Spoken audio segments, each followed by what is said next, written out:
And it's like, well, if this is your forever home, you most likely need a rewire. You most likely need the new heating system. They don't realise all the carpets have to come back up, all the things have to come back up, and dust is going to be everywhere. Manky. Yeah. So I do try and talk sense into some people who are, who just aren't aware of, I suppose, the complexities of what's involved. So that's how the first stage of it, I suppose, works. So I'll do the questionnaire, as I say, I'll meet them on site, I'll walk through the house with them, and then I'll do a measure. And while I'm walking with them, they'll kind of give me an insight into how they imagine the space being, and I'll point out some things that I'd kind of be concerned about, be it the wiring or whatever, Would this be would this be prior to them going sale agreed? Would you, the fact of life is, people will spend more time buying a car and, checking the clutch and checking the thing, and when they go to buy a house, their brains just switch off. Yeah. There was a young couple I seen walking out the door, and that's all they were talking about was having kids and making babies in the back garden. Was lovely.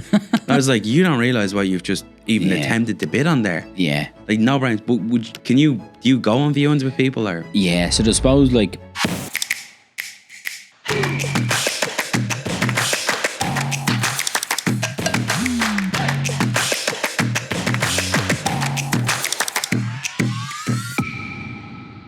Okay, you are very welcome back to this week's podcast. And today we have a really, really exciting guest again. We do pick the best. We have a very, very exciting guest today, and we're going to be talking about renovating properties and Shay's business. Shay Lally, you're very welcome in the studio today. Thank you, Paul. Thanks for having me. Absolutely. We're really looking forward to this one. So Shay owns a company called House Restore. So obviously, the wording is in there. You restore houses back to the finest, what way they should be. Absolutely. So Shay, just give us a little bit of an insight of what House Restore means to you, and where you came up with the name. Yeah, so I'm a quantity surveyor, and I always had an interest in property. Really, prior to even being a QS, I had an interest in property, and I came up with this idea. Like, I kind of have a funny background in the sense that I used to be a full-time percussion player until I was about 22 or 23, and then I retrained to be a quantity surveyor. But when I first went to college, I came up with this idea. I used to always be looking at myhome.ie, and I came up with this idea that there should be a version of myhome.ie with just houses that need to be refurbished or renovated, and that there should be a guide as to how to go about the whole thing, like how to go about renovating a house, basically. And like, I was about 19 at the time. There was no Instagram. There was nothing like that on Facebook at the time. It just wasn't the vibe, And the idea came and went a few times. And then the lockdown came, obviously, a couple of years ago. And it was then I said, you know what, I'm actually going to give this a go, because I'd seen one or two other people do something similar. And I didn't really think that'd be a vibe on Instagram, but I realized that other pages were successful. So I set it up, and initially it just began like to be a case of me finding a house, putting it up, sharing it, and highlighting some of the things I do. And then I suppose the cost side, like as in the QSME came out, and I began to share like, okay, it's going to cost X amount per square meter, or I'd watch out for this, or I'd watch out for that, or whatever. And people began to latch onto that. And the numbers just sort of went through the roof. And it was probably because of a number of reasons. People wanted to be entertained at home. So there was a bit of probably entertainment because they were spending more time on their phones. Yeah. And then we also had, everything was going up in cost and people were panicking. So they were probably looking for a bit of guidance because they were getting quotes back and the quotes were crazy. So all that probably helped the page, I suppose, So pre-Houses to Restore, like work-wise, I was running a facilities business, doing an awful lot of commercial painting, like repainting commercial buildings. I wasn't doing that myself now, but I had a team of lads that were doing it for me. And then doing other things, like you'd go into a building, maybe like replace ceiling tiles, carpet tiles, that sort of stuff, and spruce places up. And then Houses to Restore is a funny one because I've met so many people through Houses to Restore. And there's a fella, and I think he's watching tonight, Tom Rooney. And Tom Rooney rang me during one of the lockdowns. He said, I'm after meeting a man called Michael, and he's looking for someone to renovate a house. I told him you'd renovate the house for him. So up until that point, like even though I had Houses to Restore, I wasn't into doing work in residential properties. Like I was very much a commercial man, So we had the lockdown and there was only so much work we could do, we were permitted to do. Yeah. So I said, you know what, actually we'll do that house because we were permitted to do the house. And it went really, really well. And your man was delighted, the client was delighted. We got through the work, I think, in like 9 weeks.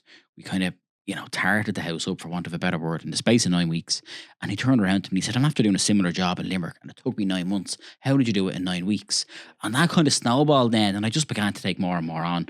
So essentially I operate it now like a management contractor, So I'm the project manager and I do the QS and piece and the cost management, and then we'll sub out the work to all of the different So you've built trades. up a great little team now. Yeah. Yeah. So it basically started, as I say, from an idea I had when I was 19 and did nothing about it. And then, I don't know, 15 years later, I did something about it. And then it's snowballed into getting loads of projects and renovating houses for people. It's mad. Brilliant, brilliant. Yeah, and shout out to Tom Rooney. I saw he served a lot of people around here very well because, He's great. as you know, in the training company, everyone gets in and the first thing they want to do is, I want to buy a property. Yeah. And I was like, calm the jets a little bit. And then Tom would go down, you'd have a look at the property, and maybe that, even with a bit of training behind you, he could tell them, look, this isn't quite that such a deal you've seen. It needs a rewire, it needs a rething. And Tom would break it down for them, give them a full report, cost you a couple of €100, and next thing you're there going, oh, Jesus. Yeah. It's the real world, and that's what really kicks in. So your interest then of going through the process and you built a beautiful page. Tom actually told me to go and watch it one time, and I started looking through it, and I was like, Jesus, they're all good projects. Yeah. Because when I'm buying deals, I'm focused in one or two areas where you'll throw up loads of different things, and it's really, really interesting. And it has a great following. And my wife always follows it too, and she's always looking at different projects. So take me back. You used to look at it, like it, then it turned into a bit of a business. Yeah. Now you're like, oh, Jesus, this thing is at the kicking off. Now I can make some money out of something I like. Yeah, no, it's gone crazy. And I think I'm just lucky that I kind of have this opportunity, but it's like making sure now that I suppose get the benefit of the opportunity, or I do it in the right way and I'm just clever about it, which is always a challenge. And we're in such a mad market at the moment, between I'm meeting clients and they're getting outbid on properties, and then the price of doing the work, and it just causes so much stress. So even though things are great and there's loads of work, there's loads of challenges to get around as well. And even then, like you mentioned, a team, trying to find good lads is a challenge, trying to find bad lads, not that you'd be looking for them, but you can't even find a bad fella at the moment, and that's also a thing, so there's a couple of things to balance, I guess, and you have to be careful. You hit the nail right in the head there. My original past life, I was plumbing, heating and building, and when I went into property investing, you do get a little bit lazy because when he comes in, you don't really have to do too much. But you hit the nail right in the head now. It's a major, major challenge now. So I found myself, which we were talking about before the cameras went on here, I found myself drifting back into project managing, mucking in. We just cannot get decent lads.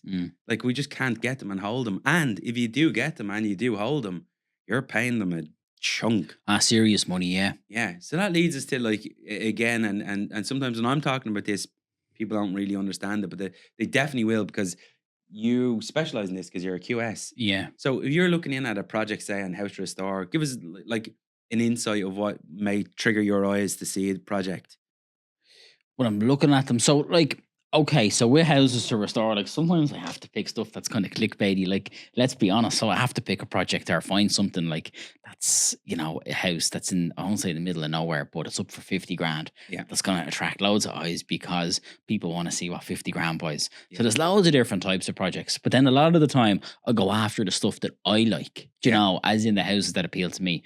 So I love anything that has a bit of red brick, and anyone who follows the page will know that, a red brick Victorian house, I'm all over it, So I do love those projects, I have to say. So I'll look at that and I'll kind of say, okay, well, look, if I was to take that project on, how much would it cost me to rewire it? How much would it cost me to put in a new heating system and all that sort of lark? How much would it be to extend it if it needs to be extended? And any of the remodeling works, whatever. And I'll just give a breakdown. And anyone who's following me a while will see there's a consistent breakdown, as in I'll cover off things like strip out, demo and alterations, any building work that's needed, insulating, electrics, plumbing, as I say, if it needs other work maybe a new roof or something like that, and I'll just put all those costs up. And because that's the good thing about it is because I'm actively taking on projects, and I'm like what you're saying, I'm actively paying an electrician and a plumber and a bricklayer. You know what's what? You know where the market's at. So people might say, Jesus, they're wild numbers that you're putting up there. But I'd be lying to people if I told them you'll get this done for cheaper, because you won't get it done for cheaper, and that's the reality of it, So so a lot of the properties I feature are ones that I like the look of, but then I have to be conscious that, look, you have to appeal to a wider base, So that'd be that. And then like in say the story post side of things, the stuff I'll feature then will be the projects that we're currently working on.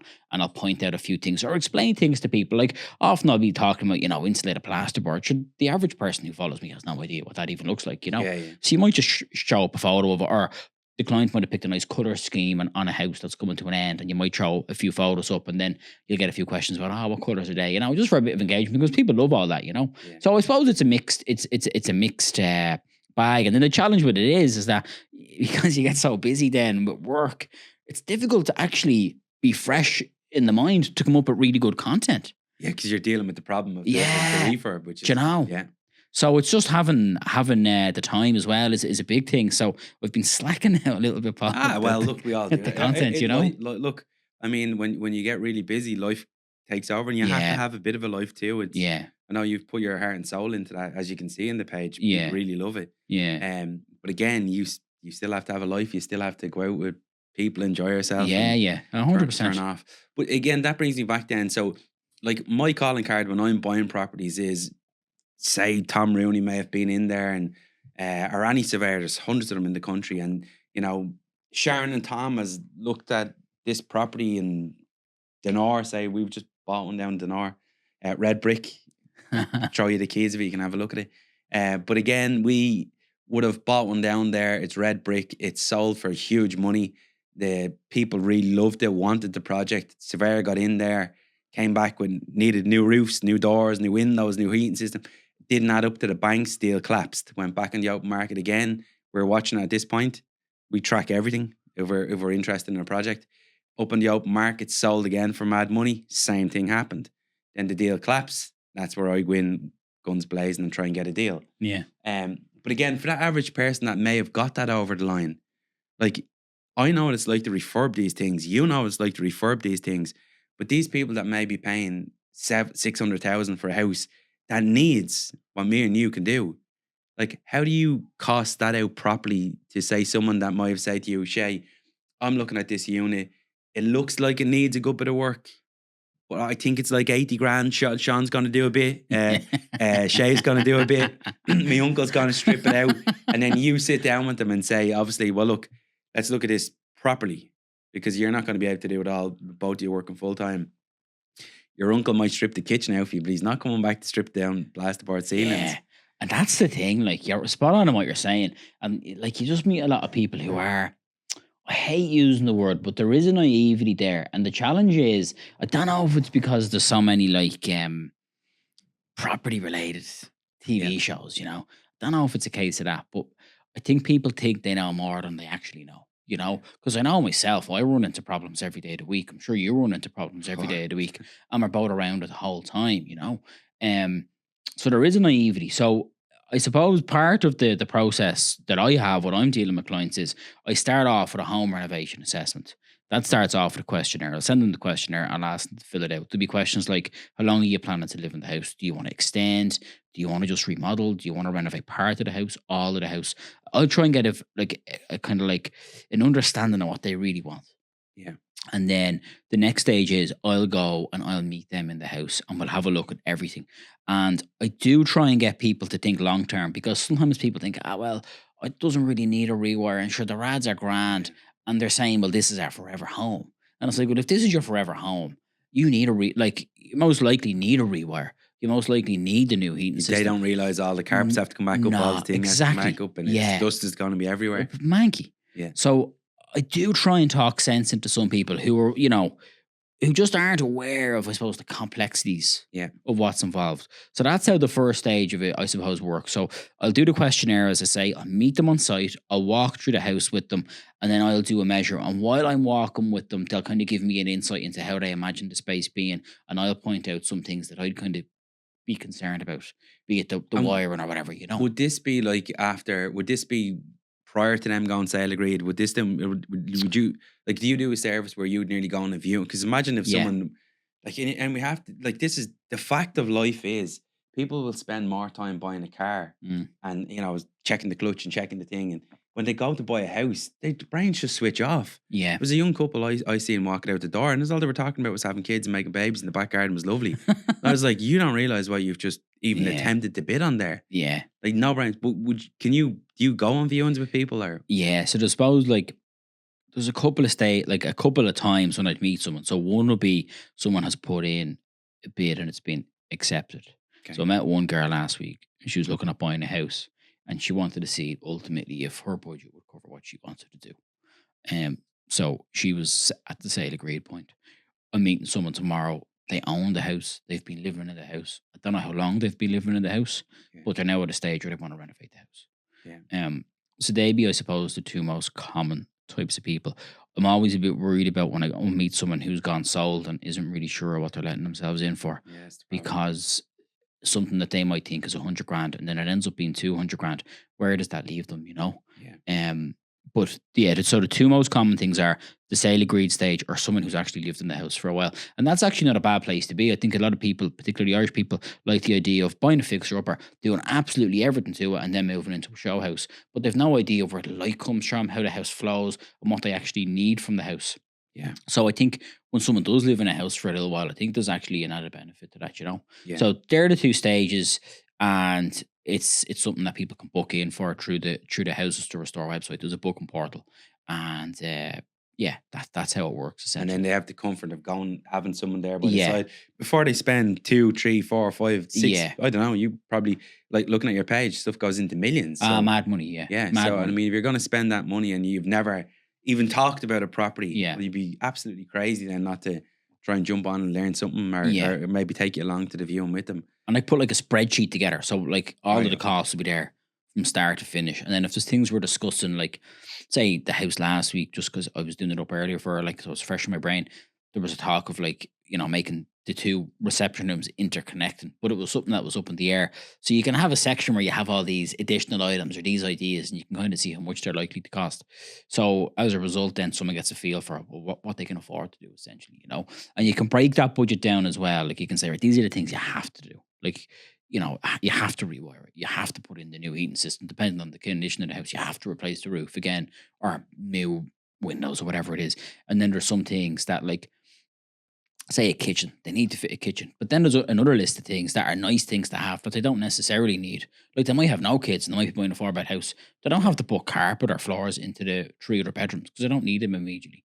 They don't have to put utility units in, So you can manipulate then the herringbone floors or the So you can manipulate the costings then to say, well, look, it's 200 grand, but look, you only have 170, so take these things out of it. But make sure you put your roof light in your extension or whatever. So you're doing all of the things that you're not going to go back and do at a later point. You're doing all those things now. The house is weather tight.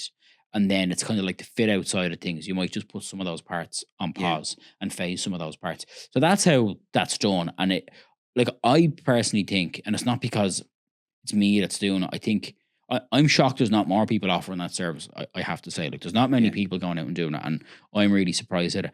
But there is also an element of, as you say, like someone buying a house for 600,000, 700,000, even 1.6 million, and having no feel for how much it's going to cost them to renovate it. Yeah, but that's just crazy. Isn't it? It's I think it's reckless. Like, I have to say, so I do think it's worth its weight in gold. But however, I do find then as well is that, and this is part of the reason why I've shifted away from being a full-time QS, is that I don't know if people really value information. I think people value someone coming in and say, taking out the ceiling that's above us, because they can physically see what's being done and they think, oh, well, that's great.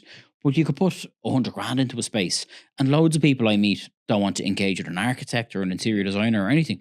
But that's how you add the value, by having a really good architect or interior designer involved, Yeah, absolutely. And I know Lifestyles Plans. Have you seen John's new deck out over there? That's super. Yeah. So then, just take me back then. So you obviously, how many people are you seeing, or how many times are you answering questions on grants, and are you getting bombarded with the grant situation? Inundated, yeah. Oh yeah, okay. Yeah. The two big ones, obviously, the SEAI and the Vacant Homes Grant.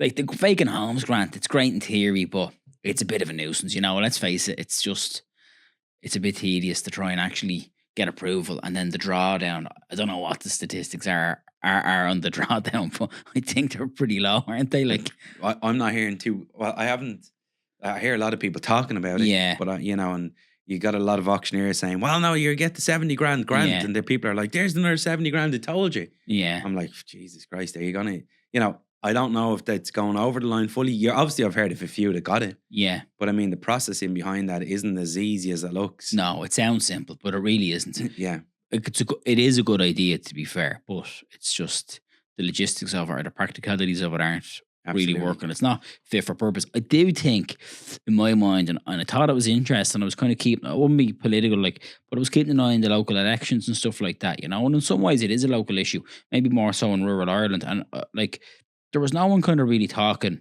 about housing. Now, I know there are local kind of councillors, but at the same time, I think there is scope for someone to say, well, look, I think we need to have someone in from the department that looks after these grants, and they come into a locality and they have a clinic, and be it on Zoom or face to face, and you can book in for a session and say, look, this is the house I own, this is the house I've inherited, this is the house I'm planning to buy, this is what I'd like to do with it. Will I get approved for this grant, basically? So the department is actually given that information in real time, because the rules have changed so much. Yeah. And it's difficult for an outsider like myself or yourself or whoever to be guiding people on it, because the rules have changed so much, and it's a full-time job keeping up with the rules, Yeah. So I do think that would be really, really helpful if they had that person there to say, yeah, well, you would actually qualify for this. Or even a couple can go in and say, well, look, here's our application. How does this application look? Yeah. Is rent we need to change, Absolutely. So it is a bit precarious. Yeah. And then obviously the other big one is the SCAI. That's a big one. Entertain me on this one now, because this is where I normally zoned out, because it could take you now, don't get me wrong, we have a great company in here, Homology too. One of our guys really specializes in this. Robbie rips places asunder really fast. You'll see all his boarding going up, these projects on it throughout Dublin. But I mean, he rips these things around. So his job is to try and take your energy rate. And as you know, they're backed against mortgages now too. Yeah. So it's really, really important. And it's a big space. And don't quote me exactly on the funding put aside to bring up home energy ratings. It's huge. Oh, it's massive, yeah. So him and his team, and you think he's about 30 of them working with him all together now, if they go in, they will gut a place. It's heat pumps, underfloor heating. If there's any voids, they're taking out. He done a talk for us upstairs for us. Brilliant. Absolutely brilliant. But they're doing that right at the start. So if you take Dinar, I used his team to go down and tell me how I'm going to take this property without me trying to guess, because we can all guess. Yeah. Are we going to get a B2? But one of his guys, I think they call it, it's not, he's probably going to be screaming when he hears this, because he told me a million times. It's like a diagnostic of how you take it from an A to a B2, and it's guaranteed. And it's easy for us then, because we just follow the script. Yeah. And we're guaranteed our B2 once we commit to it. But I mean, for selling the property, it's priceless. And for anyone that's buying, an A property or a B property, it's much better than having a D or a C. 100%. And I even think that the language on these BERs need to change as well, because people become so obsessed with the letter. And it's like, lads, you have to look at it like this. What's going to be the cheaper property to run as such, Yeah. You're going to have lower overheads if you have an A or a B rated home in comparison to a D, E, or F rated home. Let's face it. And what house is going to be more comfortable to live in 12 months of the year? And we all know the answer. So I think people just become so focused on the letter, but there are the consequences of having a high letter or an A or a B are those things. The house is cheaper to run, and it's more comfortable to live in. And that, I think that's a huge thing. And I do think that it's interesting that isn't necessarily being sold, but there's no one really selling that. That's the reality of it, there's nothing worse than being in a cold, drafty house in the wintertime, or you're getting your bill and it's sky high, Well, the other thing we consider as well is you don't get younger in this world. You get older. So picture someone that's maybe has gone through the last 2 or 3 winters, which in this country is quite cold. And they've sitting in an E house. Their husband may have died that lit the fire for them all the time. Yeah. And they're sitting there. They might have a couple of grand in the bank, 30 or 40,000 sitting there. And they have literally shaken themselves for the whole winter. It's so uncomfortable. Yeah. Whereas the likes of Homology went in there, and there are loads of other companies out there too, and explained to someone, well, we can have you sitting in this house comfortable. And here's how we can do it. Yeah. People will listen, and the grants are there to help it too. So we should definitely use them, and there should be a little bit more education on how you can take that out. Because if you explain to someone in their 70s how they're not going to be shivering at 9 o'clock in the morning to 7 or 8 o'clock at night, by the time the house actually warms up. Yeah. It's a sin. Yeah. So great investment needed to bring up a lot of homes out there as well. Yeah. How many times do you get this question when a young couple say young couple from Renla, Yeah. both in the legal profession, say, both on good wages, and they see a property, say, in Renla, and it's 600,000. And you from your survey know that you need 250,000 to take it to a B and to pull out the work that they want to get in the property. And say the property's nudging at 650,000, you're pre-talks to them, and they're saying, you're trying to tell them, well, look, this is now going to cost you 250 on top of that. So I wouldn't be bidding any more here now. And they're like, well, Shay, it's going up and up and up. Yeah. And they're stretching themselves really far. Yeah. And then next thing, it hits 700,000.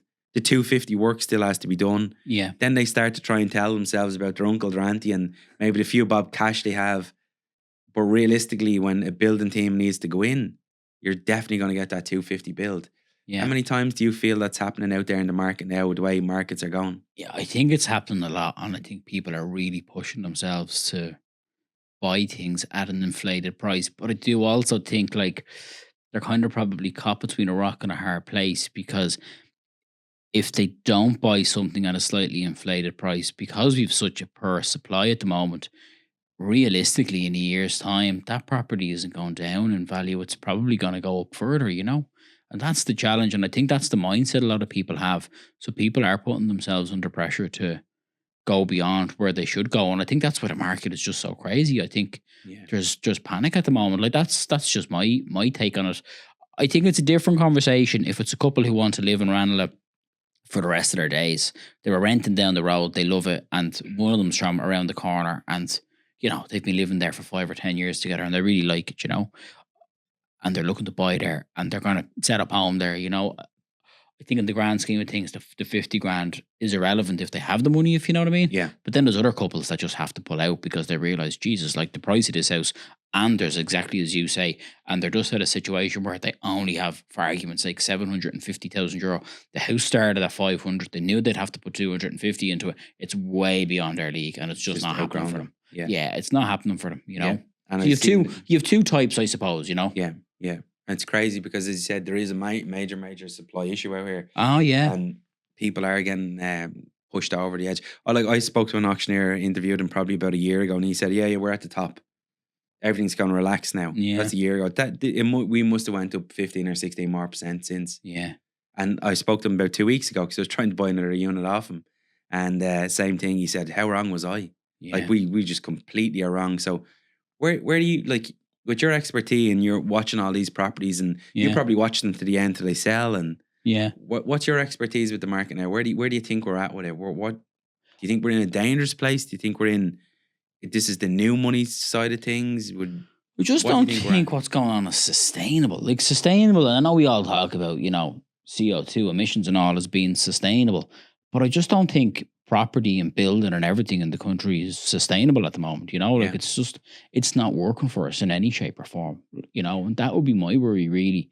The other thing is that like we don't really know how many houses we need to be building every year. Like every time you see a report, and it changes massively. I think I've seen anything from 50,000 to 120,000 units a year. Yeah. Like it's like there's a big difference between 50,000 units and 120,000 units. So the supply is a huge thing. And I really just don't know how they're going to get around it, because we need workers to come in from abroad, because we just don't have the workers here. And even if there's people willing and able to come from abroad, we've nowhere to house these people. Yeah. So it's just a double whammy, I also think, Paul, like, and I'm a bit like a broken record talking about this, but I also think our mindset on property and housing needs to change as well in Ireland. I think a lot of people think, look, we all need a 3-bed semi-detached house, your side gate or your garage or your shed and your back garden and your front garden, or whatever the case may be. As you were saying about the couple having the kids, sure, isn't it great? Lovely back garden, happy days. But there's a time in your life where a lot of people do need that when they're having a family, but there's also a time in life where they don't need that. So if someone's in their 20s, they don't need that, and they're single. There's also people who live in Dublin during the week and then they go back down to Limerick or Cork or Galway. They're involved with the local GA club down there and they've no interest really in putting down roots in Dublin. They just happen to have a well-paid job in Dublin and they're enjoying it because they're getting great experience, but they're never ever going to live in Dublin. And because there's such few, I suppose, housing options, those people are like renting apartments that they don't even want. They're renting houses they don't want. They're doing house shares. They're doing things that they don't want simply because they need a roof over their heads while they're in Dublin. And that removes housing stock, you know? Yeah. And then we look at the conundrum of, okay, we've loads of vacant commercial buildings. And I'm not talking about industrial buildings because I know that was done in the UK and it was a shit show, to be fair. I wouldn't really be in favour of that. But office blocks, when you look at an office block, like the floor plate in a lot of them is suitable and a lot of them isn't suitable. You know, you have to assess each one. It's not just a blanket yay or nay. So I think a lot of those properties, though, when you start looking at some of the commercial stuff, I think they're suitable for like a kind of shared living type space whereby you might effectively have like a six bedroom apartment where all of the bedrooms are really comfortable. They're quite spacious.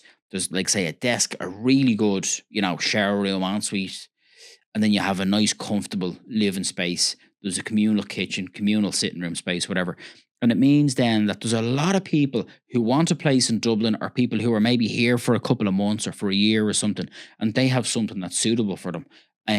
So they're not taking up houses, you know? We're creating beds for people, you know? And I know a lot of people have tried this, like Richard Barrett tried that with his Barrett Capital. And like there was massive objection to what he did. But I think we need to look at all of the different product types that we need in property. Yeah. And I think our thing is, oh, well, we just need houses.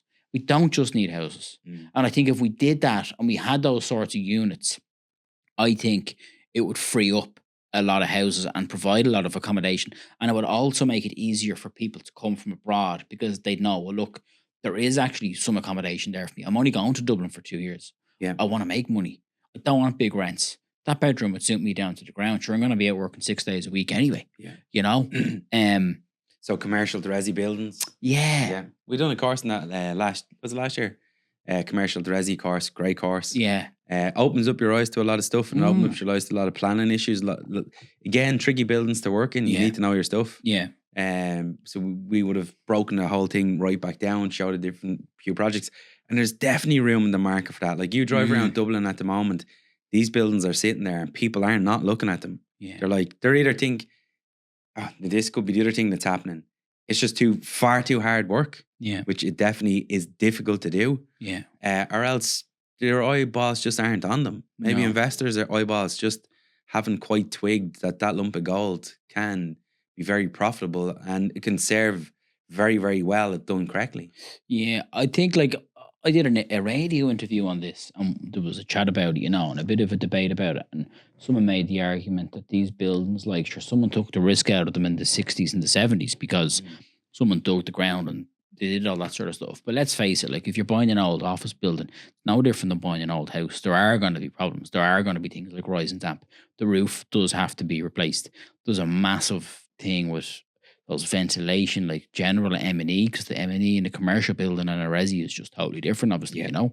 So there's all these things to consider. But that's why I'd go back and say, like, look, they're conducive to the shared living space because there's less services and less ventilation if 6 people are using one kitchen rather than putting in loads of one-bed apartments and everyone needing their own kitchen. Yeah. You know, you'd have ducting going everywhere, you know what I mean? So that's my thought process on that. Well, it's definitely a difficult one, you know. I think there's a lack of security there maybe. So it's a bit of a gamble for an investor to jump in and do that. And there's a friend of mine and he's a property developer and like he's building housing estates now and he said he finds building a housing estate easier than renovating a one-off house. And he was renovating one-off houses. Yeah. Because there's just, the system is different. Whereas if you're building houses, you get a system going and it's just like a conveyor belt. Whereas when you're renovating a property, it's more challenging to have that system in place. Oh my God, you hit the nail on the head. As I said to you earlier on as well, when we were talking backstage, you were saying, am I still involved in me? Yeah. My voice from the dust today. My eyeballs look like two things. Like they are difficult, really difficult, which leads me on to the next question. Yeah. And they're really, really difficult to do. And people get involved in property and the first thing they want to do is, I want a lump of cash. Our Homes Under the Hammer have destroyed this. Everyone in Ireland watches Homes Under the Hammer. It's a great, great show. But when they come back 19 months later and they've spent $5,000 there's a bit of a scam there somewhere. Someone's not telling the truth, Yeah. right? Again, if you're getting into the flipping space, it is difficult. And what I say to people as well is you have to be very careful you're not just buying work. Yeah. Because there's tons of work out there if you're a tradesman. Yeah. What's your thoughts on flipping property? It's Think interesting. it's easy? No, I don't. I think it's easy if you've. I'd say I think it's easy. I think if you have some experience in the building game, you know what you're letting yourself in for. But there's people who maybe have come into money and now they're deciding, oh, I'm going to get into flipping property. They don't know anything about construction, and it would be like me opening a car garage and buying loads of cars to sell. I wouldn't have a clue. Like, I know what cars I like to look at, but mechanically, I wouldn't really It's know. like going in to change a clutch in a car. Yeah. I don't think people think about it properly, do they? No, you wouldn't have a clue, you know. But one thing I've seen is that, like, a lot of people, you see them online, and you know, I was saying this to you, but before we kicked off, they're filling their boots, their cars with sanitary ware and tiles, and they're shopping around and they're doing all this sort of stuff. And if someone said to me, if you buy a house to flip, it's likely going to be an 18-month process from the time you first went to view that house until you sell that house. Yeah. Between, you know, the whole bidding war, the legals, you know, getting your Tom Rooney in. Tom's getting a great plug today, Tom's isn't he? getting a good plug here now. He's to do something for me next week. I'm hoping he'll go a little bit I lighter on the tell feet. you now, as long as I know the man, he's never let me down once. So no, he's brilliant. I've had to ask him to go on last one. We were getting such a good deal. I said, Tom, I'm going to need you just to triple check this. Yeah, just in case. Yeah, it is X, Y, and Z, and that's brilliant. But yeah, sorry. I've lost my train of thought. Oh, we're talking people about putting stuff in the cars. The sanitary ware and all that sort of stuff, you know. But there is, like, it's not far off 18 months between going to first view it, all the legal piece, getting the deal over the line, like buying the house, and then you start doing the work, or you start figuring out what you want to do to the house, you know. And then you get stuck in and you do the work. It's not a linear, you know, process of renovating a house. You're going to hit a wall. Someone's not going to turn up. Someone's going to start a job. They're going to disappear for 2 weeks. There's all sorts of delays. Tiles you want won't be in stock, or they'll run out of something, or you know yourself. And you have all these bits, you know. And then someone will say, well, I made 50 grand off that deal. But it actually took them 18 months. And they put a massive amount of their own time into it. They've financed the deal. They took a massive gamble. And if the market, okay, we're in an upward market at the moment. Yeah. But if the market was to dip and you're taking that gamble and you're putting all that time in, I don't know if it's the best way to make money, really, to be honest. You have to be very careful of it. I think so. And it is a form of gambling. Yeah. It definitely is. If you don't know, if you haven't bought that at a massive discount, which I think your average person out there that knows nothing about property, that has never been in a training company, has never tuned into house to restore, and hasn't got some level of education on it. Yeah. That queues up with 30 or 40 psychopaths and outbids that property. With an ego kicks in that they've bought it. Yeah. And then they go into this world, well, me and Sharon are going to do this flip. And then you start to buy materials and you've never bought materials before. Yeah. So you've no discounts. No. You've no platinum discounts on them. You've no access to trades. Yeah. Your electrician might cost you 24 grand. Theirs costs about 6 grand to rewire a house because we give them so much work. Yeah. But again, all these things will stack up. Yeah. Well, Sharon and Mick may never do this properly. As you say, that broken down, you could be on minimum wage. Yeah. The other side of it is, though, this is a huge thing, and I don't think a lot of people realize this, but like you mentioned an electrician, right? Most electricians come in, they don't want to chase walls, and they don't want to patch walls, and people don't realize that. So then you have to find someone who's going to chase the walls. Then you have to find someone who's going to patch the walls. So it's not just the electrician, or even if you're, say, tiling your bathroom floor, and let's just say let's just say it's an apartment, just to keep it simple. You're tiling the bathroom floor and you're running a timber engineered floor in the hallway and the sitting room, and you have the joint between the tiles and the timber engineered floor.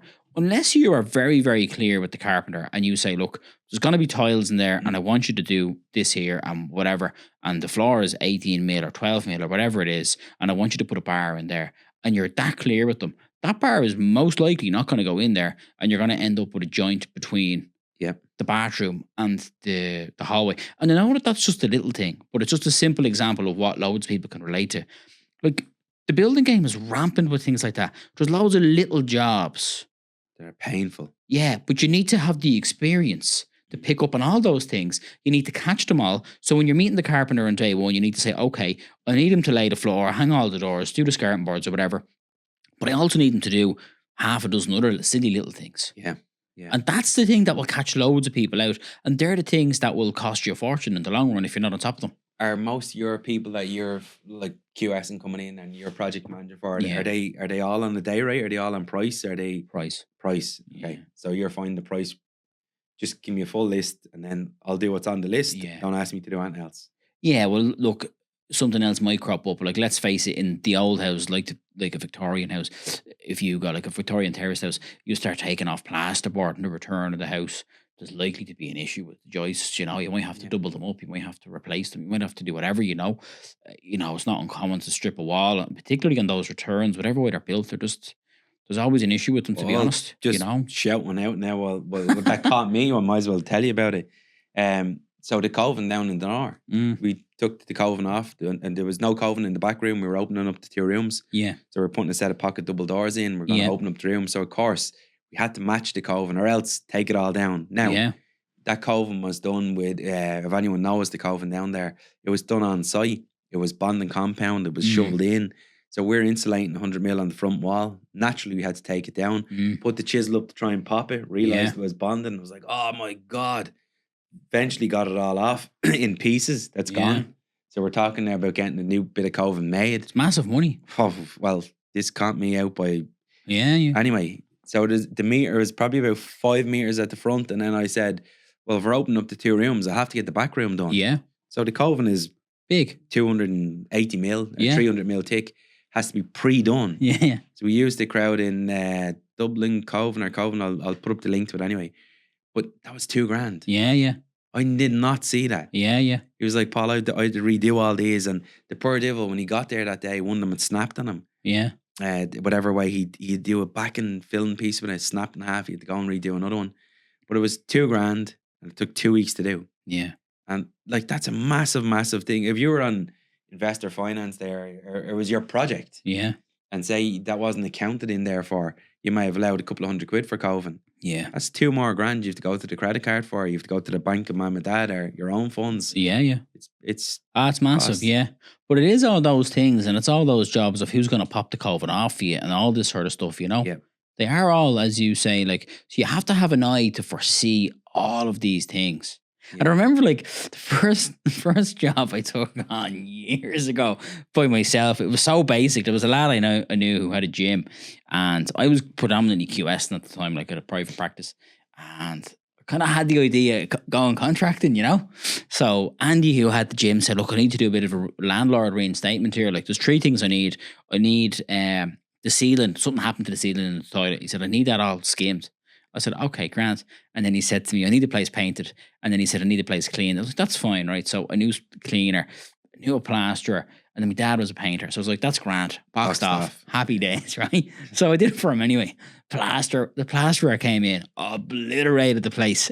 It was wrecked. But just lesson learned, you know, like you just realize I have to be crystal clear with these guys. Yeah. And I didn't make a sausage in that job, but it was the best bit of learning I've ever had. Yep. Even trying to control trades is like, if you're not in this gig, and like I'm a tradesman, obviously I'm a plumber by trade, but I mean, if you're not in that gig and you can't control them people and you're outside and you think you're just coming in and going to shout and scream at a trade now because that you may owe them $2,000. Yeah. You have to remember that they can walk out that door and get £500 tomorrow anywhere in Dublin. Yeah. Like it times have just completely changed. And God love trying to do this in 5 or 6 years time. I don't know what the fuck is going to happen because there's no kids coming underneath. No. I brought in my little young fella and my brother's little young fella to site to wake them up. Yeah. Right? 2 of them worked hard, but them lads are asleep. And I was like, this doesn't, I'm not going to pay you. Yeah. If you just walk around with earphones in your ear. Yeah. Brush the floors and wake real work. And there's nobody following them footsteps. No. Our carpenter we had in there today. Like I said, when was the last time there was a young lad with you? He said, I've never had one. Yeah. He's 15 years in carpentry. Yeah. So God love 5 or 6 more years or 10 more years of this. Yeah. And you know what? Like, the concern as well is that there's a lot of trades that aren't really respected, like in the sense that I don't think tiling is something that's that well respected. I don't think painting is something that's people have any respect for, to be honest. And plastering is something as well that's totally unrespected. That's just from what I see, and people don't place the value on it. But they're the things that actually pull the job together. Because if you go and buy expensive tiles, you want someone really good, Yeah. Yeah. To tile the bathroom or the kitchen floor or whatever, And likewise, if you're putting in expensive fittings and fixtures into the property, you need a really tasty painter in there to make the place pop, Yeah. Because if you don't get it, it just... You're going to lose it on the sale price. You're going to lose crap, it. Yeah. And the same with plastering. Like, if the walls just aren't good, you're going to give the carpenter, a challenging job, to be fair, depending on what he's doing, if he's putting beading or paneling on walls or whatever. And you're also going to give the painter an awful lot of extra work as well. So there are three things that are really, I think so. And then other random things, like everyone loves to get a bit of wallpaper put underneath their toilet in the stairs, And we were doing a job there, and to try and get someone to hang. Like more or less 2 lengths of wallpaper, 2 rolls of wallpaper. I got a fella, and he did such a brilliant job. No one else wanted to touch it. Yeah. Yeah, we just bought some over off Jerry Kelly over in Longmile. Right. Great selection of stuff too, and great, fantastic help. But again, leads me then to another question. Then I've a load of questions for you today, all in my memory. Again, how many people are you seeing? Because you obviously go through tons of properties. Yeah. How many people are you seeing in the downsizing model? Like, again, no stock really for them to downsize in, but I just noticed an apartment block coming up through Walkinstown. Yeah. I don't know if you've seen that one. No. On the front of the apartment block, I think there's 50 apartments in it. Okay. These apartments are rented out to 55s and over only. Oh. I was like, boy, Jesus.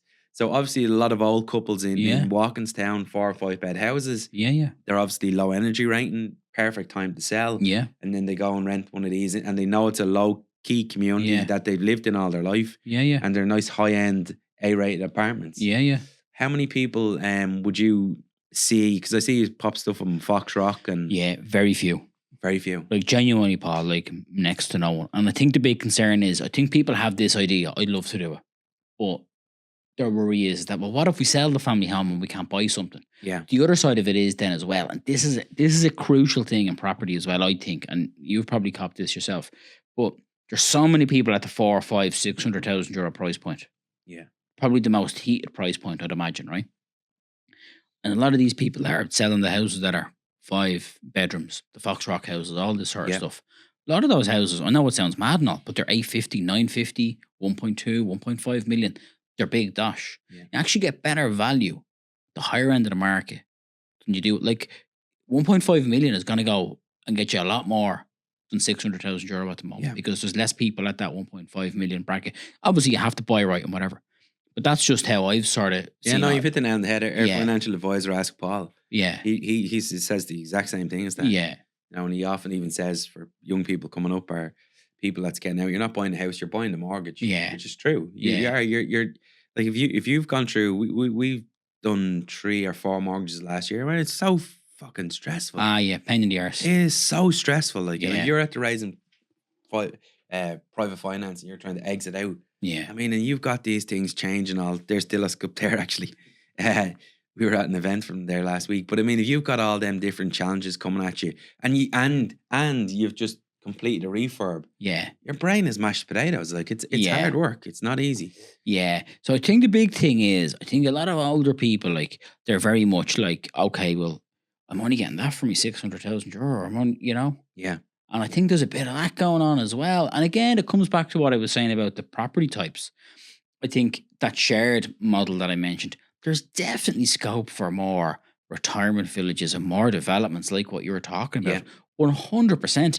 And if people had that reassurance that they know, if I sell my house for £1 million, I can buy a 2-bedroom bungalow in my neighborhood for 400 grand, for argument's sake. They're happy and they know they can definitely get it, Yeah. So it's definitely something that we're going to need as well. So to have a more functioning market. So, and it's just you're looking at 2 different ends of the market, really, Yeah, and a release stock too. Because people are in the wrong type of property. Yeah. Well, let's say, like,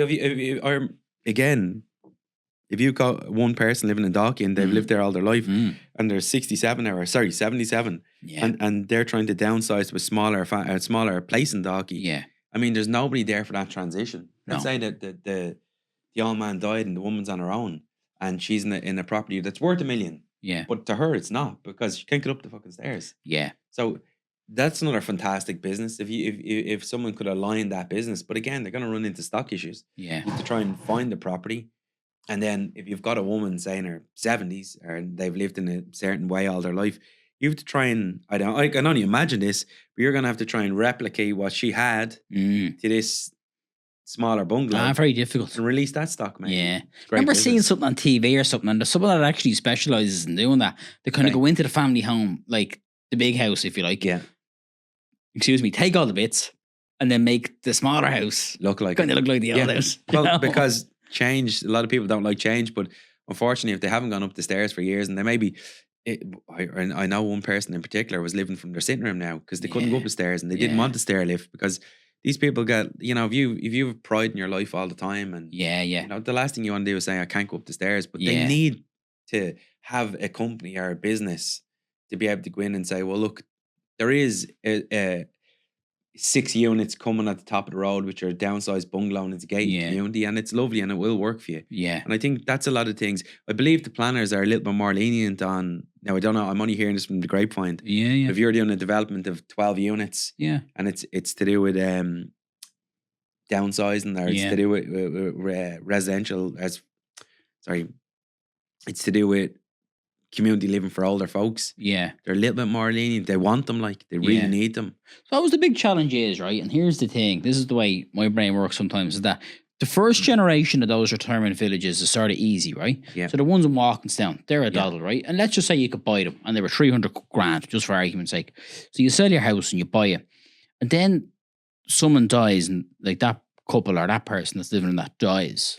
Yeah. You know, and then if you're selling it, do you sell it with the restrictions of you have to be 55 or older, you know? Gets a bit messy. It definitely Doesn't gets it? messy, yeah. 100%. It's probably have to check the rules and regulations on that one. So where do you see the market then heading? Where are you seeing opportunity on that? On like, let's say we look into your Instagram page. Yeah. Where are you actually seeing the real value? Are you watching them things close out till the end? You seeing property? Oh, starting as in at- these? Yeah. Yes and no. Like, you kind of see things and you see things sitting there for a long time. But it's very difficult then to kind of, like, unless you really scrutinise the property price register to see what some of these properties have sold for, you know? But I definitely do think, like, if you're asking me where I see it all going, I think there's definitely better value at the higher end of the market. I couldn't have said that already. And then I think a lot of the stuff we're building is great, but we're not building stuff that we need to be building, as you say, the retirement villages, and as I say, the shared living spaces, right? So I think that's something that we need to look at big time, just so as we're kind of people that can right size them and whatever, you know. Yeah. And then what else? Did you threw something else in there as well? Yeah. Around the country, are you seeing any? Is your team or your crowd bringing back opportunities around the country? Like, you hearing any really hot spots for investors now to start? Do you know what? Like, where investment is going? Yeah, like Dundalk, like a few places, right? Dundalk seemed to be one place where there was a few bob to be had, right? What's it? I keep hearing Dundalk. Yeah, Dundalk, right, is one place. And the other place, possibly Wexford Town. Okay. But they're planning things in Wexford Town, but it's a bit vague what they're planning. So they're two places. But like, if you look at other places that were up and coming, like Drogheda, for example, there's no value. Yeah. Not there's any value there at the moment. One of our guys in here buys and sells property all the time. Yeah. Doesn't want to make killings on it. Just makes enough that, he buy. If he done 25 grand in the unit, he's happy with that. Yeah. Drogheda would have been his little point. Yeah. You often pick up a little deal there, flip it out, turn it around, gets 26, 27 grand. Doesn't need to make 200 grand. Yeah. But again, zero stock. Yeah. I was like, when was the last time you got one? I can't. I can't, because them things need 20 or 30 grand to fix. Yeah. And at the market level, like, investor or people that selling it want to sell it. Yeah. And they don't care about what you have to put 30 in to make 10 on the way out. Yeah. They're selling for, say it's 250, and the property is naturally, for a flip model, you could only pay 200. Yeah. Well, that market's gone. It's too hard to get. People are paying the 250 knowing that they still have to put another 30 or 40 in there. So yeah, he hasn't bought any stock in Drogheda. He said Drogheda at the moment's on fire. Yeah. So I think, I do think Dundalk, and I've even just sussed a few little things out in Dundalk. But then if you look up Dundalk, there's so few things for sale there as well. Yeah. That's the other side of it. Wexford Town, definitely. They be two places that I'd look at, and arguably anywhere where there's a bit of a university that's being developed. So I think they're developing some sort of education campus in Wexford. Yeah. And there's investment going in, or there's a new bridge going in, and that's why Wexford town. Around Enniscorthy type thing. Yeah. That's why that is probably a good place, you know. And then I was going to add something else there. So those two places for definite. Tramore is the other place I was thinking of. Like, they're planning great things in Tramore. Yeah. And they're closing streets off, and it's becoming a bit of a foodie town. And I know it was kind of a place where people went on their holidays, and it was a bit of a kind of mini Bray sort of thing, and it was like that for years.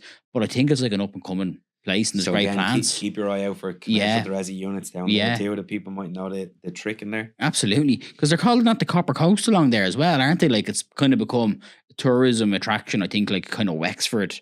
I think it's Wexford up along to East Cork, sort of. Yeah, they call it the Copper Coast. Even Gorey now, you can't get anything in Gorey. No, one of our other lads is looking at one down in Gorey. Fine little house, fine little site, but it's 265 or 270. Mad money. There's a friend of mine looking to move there, like set up home there, and he was sending me stuff, and I just wouldn't, even if I needed a house, I just wouldn't spend it there. Like, it's just brilliant. Off the charts, you know. Yeah, it's gone mad. Mad. Love Wexford as well. So, any final tips? How can people? You have a couple of things coming up. You often do a couple of webinars to educate people. Yeah, I do. So I'm planning a couple of things. I was planning to do a webinar this side of the summer, and it just didn't happen. I was sick in April. Just didn't happen then, to be honest. So there's two webinars that I'm planning at the moment. One is aimed at people who are looking to buy a house, and it'll involve a building surveyor. If I can convince Tom Rooney to get involved. You dress him up with someone else. He doesn't like to see the screen with his head in it. Is that what it is? I don't know. Neither do I. I haven't looked at the screen. I'll work with him on that. So there'll be a building surveyor, an estate agent for someone who's like buying a house and they're buying their first home and they haven't a clue about how the whole thing works. And there'll be an estate agent to explain the process and give tips on bidding and that type of thing and negotiating. How to even present properly. Yeah. Exactly, yeah. Because that is a huge thing. There's a bit of a dynamic there and people don't understand that. And even when you're dealing with an agent, if the agent has a couple that have looked at 4 houses that they've been outbid on, they're more likely to get the 5th house that crops up because they're genuine and they're showing up even when they get told no. So 100%, you're spot on. I'm planning to bring a panel together of experts in each of their individual fields because people get very overwhelmed when it goes to legals. They haven't a clue what's going on and they get really stressed about it because they don't know. It's a control thing, basically, and because people are unsure. So that's the idea with that one, and it's mainly aimed at first-time buyers who are looking at buying their first home, essentially. And then the other one I'm looking at doing is for people who are planning a renovation and explaining some of those points that I've made to you about really having your wits about you and the importance of design. Well, you would have to be like, and I'm going to say this again for anyone that's listening in, you would have to be absolutely delusional or a big bank account to suck up them problems that are going to come in a refurb. Yeah. Because I'm doing this since I'm 13. Yeah. And I'm telling you now, problems even today are changing all the time. Yeah. And they come with a fee. Yeah. And if you don't have deep pockets, you're going to get hurt. Or you haven't got a pair of hands, you can do it. Yeah. But I mean, to get a small bit of education on a webinar even would literally light it up, give you a guideline, give you a bit of a template and have someone to ring. Or maybe if they stepped in along with you and said, well, look, we are doing this. Yeah. This is our home. Never done it before. Yeah. But we're not fucking idiots. We want to have proper advice. Yeah. It's very important. And just having an understanding of like, you have $100,000. What's $100,000 really going to do to your house? Yeah. And being realistic about it. Like, I met a couple last week and I went to have a look at something and they said, oh, well, you know, we've sourced the kitchen, we've sourced the windows and we've $160,000. And I kind of thought to myself, that's not bad. It's a bit tight, but it's probably doable.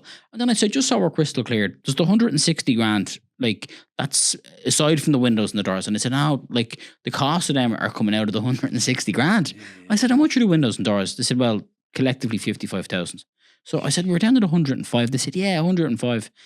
And I said, no. I said, like, this is a 215 grand project all day long. And they turned around to me and said, yeah, you know what? The architect had a QS involved there a couple of months ago. He said the same thing, 200 grand.